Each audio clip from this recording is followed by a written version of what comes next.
Cette vidéo fait suite à la partie utilisateur Dracosira. Pour rappel, voici le schéma de notre installation.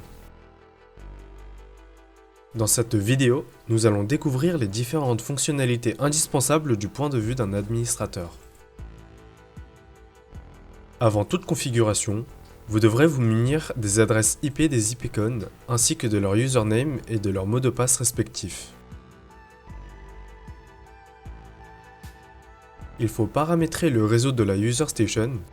Pour cela, rendez-vous dans Main Menu, puis System Settings et enfin Network. Sélectionnez le réseau Ethernet, puis IPv4 Settings. Sélectionnez l'adresse IP et modifiez-la afin qu'il soit dans le même réseau que les ipCon.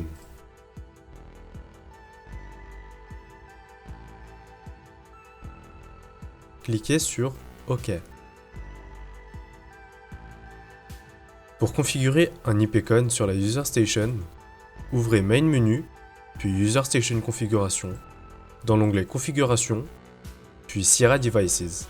À droite de l'interface, appuyez sur New. Rentrez l'adresse IP du premier ipCon. Pour rappel, l'adresse IP par défaut d'un ipCon est 192.168.100.88. Et par la suite, le username dans l'encoche Name et le mot de passe dans Password. Enfin, sauvegarder. Le statut validé en vert signifie que l'ipCon a bien été mis en place. Pour modifier les différents paramètres des ipCon, dans l'interface navigateur, vous pouvez procéder via la User Station en cliquant sur cette icône. Dans Device Setting, puis Network, vous pouvez modifier l'adresse IP de la carte Extender.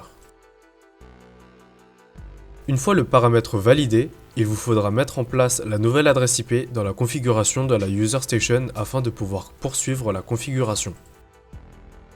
Pour cela, vous pouvez aller dans Sierra Device, Informations, puis Edit. Vous pouvez également supprimer la configuration pour la recréer avec la bonne adresse IP.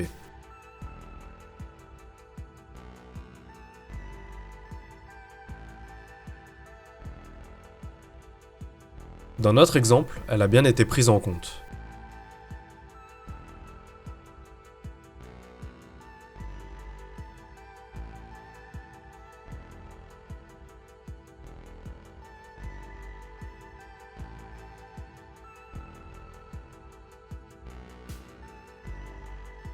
Vous pouvez ouvrir la source et faire la prise en main en activant Single Mouse Cursor.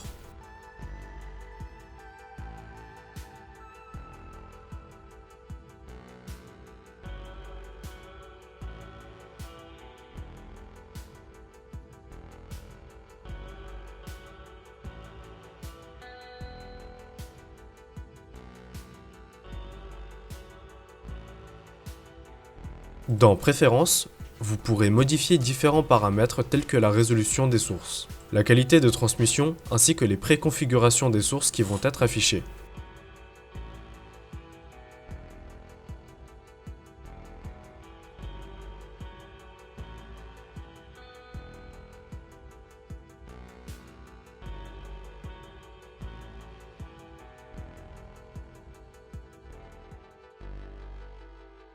Dans Hotkey and Gestures, vous pouvez modifier les différents raccourcis à votre aise. N'oubliez pas de sauvegarder vos modifications à chaque changement. Dans Administration puis Users, nous pouvons créer un utilisateur et gérer son mot de passe ainsi que son appartenance de groupe. Dans le même onglet, mais dans la catégorie User Groups, vous pouvez voir les droits et les correspondances de groupes des utilisateurs, créer un groupe dont vous pouvez y assigner des privilèges spécifiques.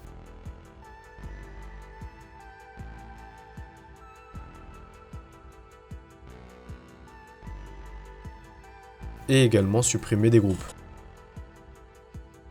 Une fois l'utilisateur créé, vous pouvez paramétrer la User Station pour que cet utilisateur se connecte automatiquement.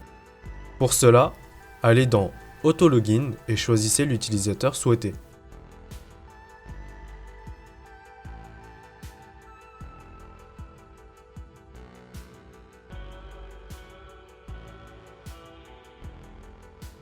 La fonction sauvegarde et restauration est disponible dans l'onglet Backup and Restore.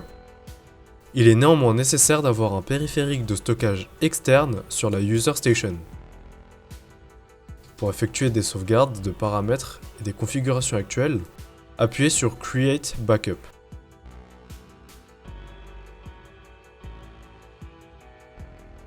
Dans le cas où est-ce que vous souhaitez restaurer à partir d'une sauvegarde, allez dans Import Backup afin de récupérer une sauvegarde des périphériques externes.